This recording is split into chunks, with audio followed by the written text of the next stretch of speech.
That road outside your house, it doesn't belong to you anymore. In fact, someone else is making money every time you use it. And the craziest part, you've probably been paying them without even realizing it. Every single day, you get in your car, you merge onto the highway, and somewhere in the back of your mind, without even thinking about it, you assume this road is yours. You paid for it. Your taxes built it. Your government maintains it. This road, like every road in America, belongs to the public. Except that assumption might be wrong. The road you just drove on? It doesn't belong to you. It doesn't belong to your city. It doesn't belong to America. It belongs to a teacher's pension fund in Ontario. The story starts here. Indiana, 2006. Governor Mitch Daniels just announced what he called the most fiscally responsible decision in state history. He had leased the Indiana Toll Road, 157 miles of public highway, for 75 years, in exchange for a one-time payment of $3.8 billion. The state got cash, up front, right now, enough to fund new infrastructure projects across Indiana for years. On the surface, it looked like a genius move. Politicians celebrated. Economists called it innovative. Other states started paying attention. But there was a problem. The private company, a joint venture between Spain's Sintra and Australia's Macquarie, made a massive bet. They bet that truck traffic would explode and tolls would skyrocket. They were wrong. The 2008 recession hit. Traffic plummeted. The genius investment started bleeding cash. By 2014, the company managing the road, ITR Concession Company, filed for Chapter 11 bankruptcy. Now, in a normal world, if you can't pay for your house, the bank takes it. If a company can't manage a road, you'd think the public would get it back, right? Wrong. In the world of high finance infrastructure, the road didn't go back to the people of Indiana. It was simply put on the auction block for the next highest bidder. Between the road being built and you driving on it, something happened. Something that was voted on, signed, announced at press conferences, and almost completely ignored by the people it affected most. Highways across this country, roads built with public money, roads generations of Americans paid for through their taxes, were quietly handed over, not sold to other governments, not transferred to American companies, handed to foreign investment firms, private equity funds, multinational corporations, companies based in Spain, Australia, Canada, and the people driving on those roads every single day.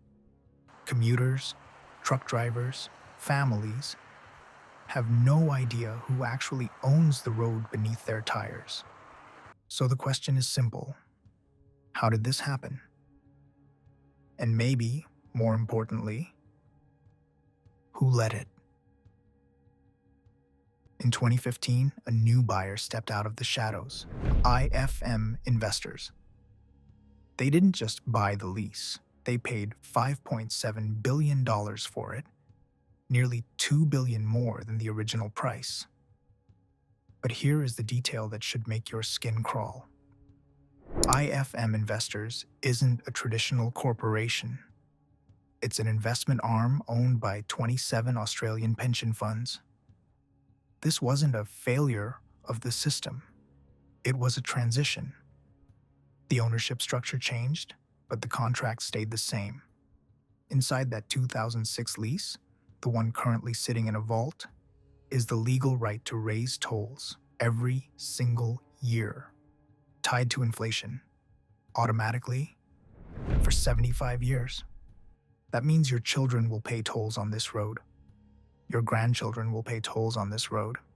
And as of 2026, every dollar of that toll revenue is flowing into the retirement accounts of teachers and firefighters in Australia, on a road that American taxpayers built, on land that was supposed to belong to the public. Indiana was just the proof of concept, because once Wall Street saw that even a bankruptcy couldn't stop the flow of toll money, the floodgates opened. If Indiana was a cautionary tale about highways, what Chicago did next was a surrender of the city itself. 2008. The Great Recession was looming. Mayor Richard M. Daley needed a massive cash infusion to balance the budget without raising taxes before an election. So, Chicago did the unthinkable. They leased 36,000 parking meters, every single one in the city, to a consortium led by Morgan Stanley. The deal? A 75-year lease. The price? $1.15 billion. At the time, it sounded like a lot of money, but Chicago's own Inspector General eventually did the math. The actual value of those meters over 75 years was closer to $2.13 billion. The city essentially sold a dollar for 50 cents. But as we sit here in 2026, the price tag isn't even the part that hurts the most. It's the control.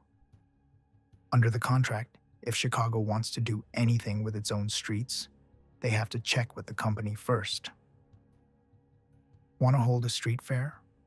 The city pays the company for the lost revenue of those meters. Want to put in a new bike lane? The city pays. A water main breaks and shuts down a block? The city pays. In the last few years, as streeteries and outdoor dining became permanent fixtures of city life, Chicago has had to write massive checks to a private corporation just to let its citizens sit outside. By 2023, the private company had already recouped their entire $1.15 billion investment, plus $500 million in pure profit, and they still have 57 years left on the lease. Every time a Chicagoan puts a credit card into a meter in 2026, that money isn't fixing a pothole or paying a teacher. It's padding the bottom line of an investment fund that effectively owns the curb. Here's where everything you think you know about this story breaks down.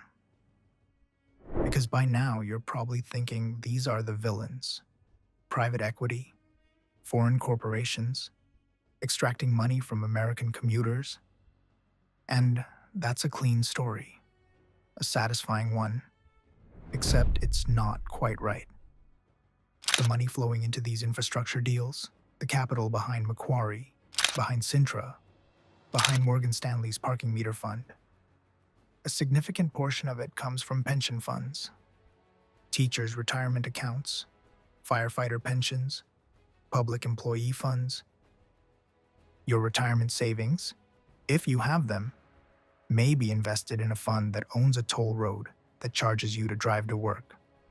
You pay the toll goes to the fund pays your pension. The system isn't extracting money from you and sending it to villains. It's extracting money from you. And in a strange, broken, indirect way, sending part of it back. This is the real twist.